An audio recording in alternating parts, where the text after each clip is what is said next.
Hey everyone, welcome to the channel. Imagine this.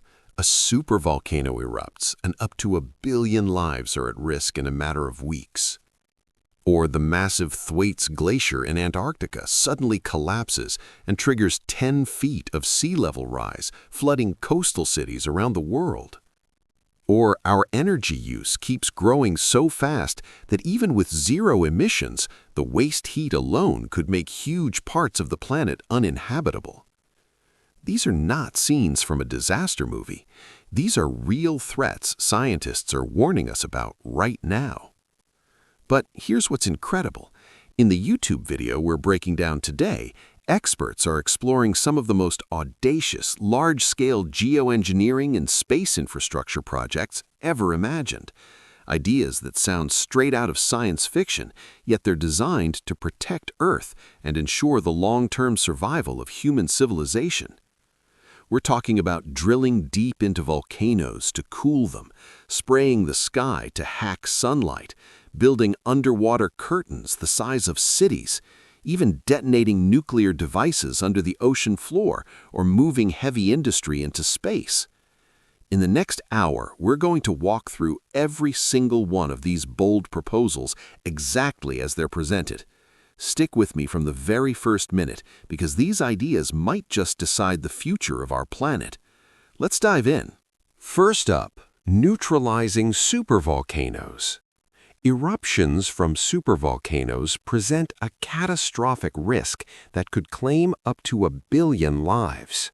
To mitigate this, a NASA engineer has proposed drilling boreholes several kilometers deep around a volcano's magma chamber to inject cold water.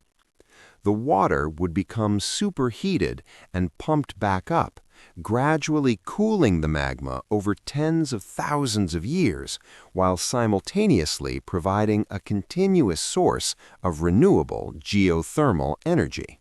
Next, hacking the climate and sunlight.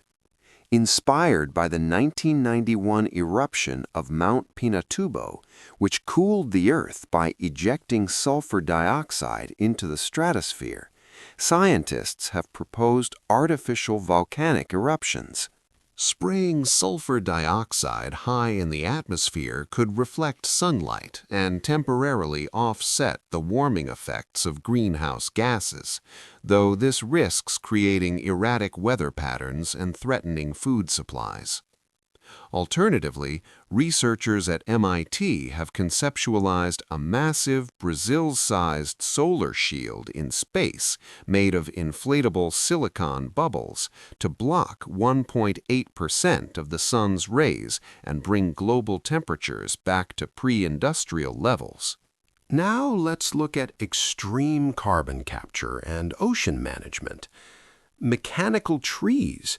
Artificial trees equipped with carbon-soaking plates could sequester carbon 1,000 times faster than living trees. Deploying 100 million of them could offset all of humanity's carbon emissions. Deep-sea nuclear explosions. To address ocean acidification, one of the most extreme proposals involves detonating a massive nuclear bomb, more powerful than the Tsar Bomba, 5 kilometers beneath the barren sea floor. The blast would pulverize basalt rock, allowing it to soak up excess CO2 from the water, while deep-sea pressure would contain the fallout.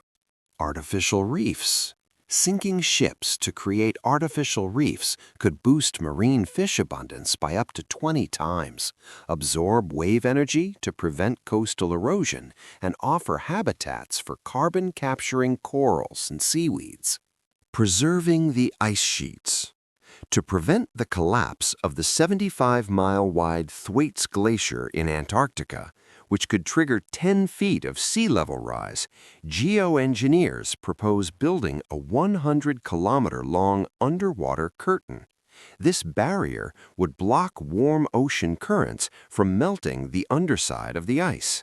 At the opposite pole, polar umbrellas floating in the Arctic and wind-powered pumps spraying seawater to freeze on the surface could help rejuvenate melting sea ice. Bioengineering the biosphere. Beyond physical infrastructure, scientists are looking to cells and DNA. This includes modifying plants to grow 40% larger, engineering algae to produce hydrogen fuel, and reprogramming microbes to generate electricity. In a dramatic step, scientists are even working to create hybrid woolly mammoths to reintroduce to the Arctic. Their presence would help pack down the snow, keeping the permafrost frozen and preventing trapped CO2 from leaking into the atmosphere. Finally, moving heavy industry off-world. As human energy consumption grows exponentially, generating power exclusively on Earth will eventually produce enough waste heat to raise global temperatures by 20 degrees Celsius, rendering large parts of the planet uninhabitable. The ultimate solution is moving power generation and heavy industry off Earth entirely. Space solar power. Harnessing uninterrupted sunlight 24 hours a day in space and beaming the energy down to Earth via lasers or radio waves would allow the excess waste heat to vent safely into the cold vacuum of space. Space elevators. To make off-world industry feasible, a 36,000-kilometer space elevator anchored to the equator could drop launch costs to under $100 per kilogram, accelerating the construction of orbital infrastructure. AI-guided laser systems would be required to clear out space debris and prevent destructive collisions known as the Kessler syndrome. Orbital rings. The crown jewel of this vision is a superstructure ringing the planet. It could host magnetically levitated cities, generate artificial gravity through centrifugal force, and serve as a hub for transit, heavy industry, and agriculture, preserving Earth as a protected sanctuary for natural life. And that wraps up this incredible overview of the sci-fi solutions being proposed to tackle the planet's greatest threats. These ideas are bold, they're controversial, and they could shape the future of humanity. If you want me to turn this into a full tailored report, a study guide, or even an audio podcast version, just drop it in the comments. What do you think? Which of these projects excites you the most, and which one feels too risky? Let me know below. Hit like if you want more deep dives like this, subscribe, and I'll see you in the next video. Thanks for watching, take care, and let's keep thinking about how we protect this planet.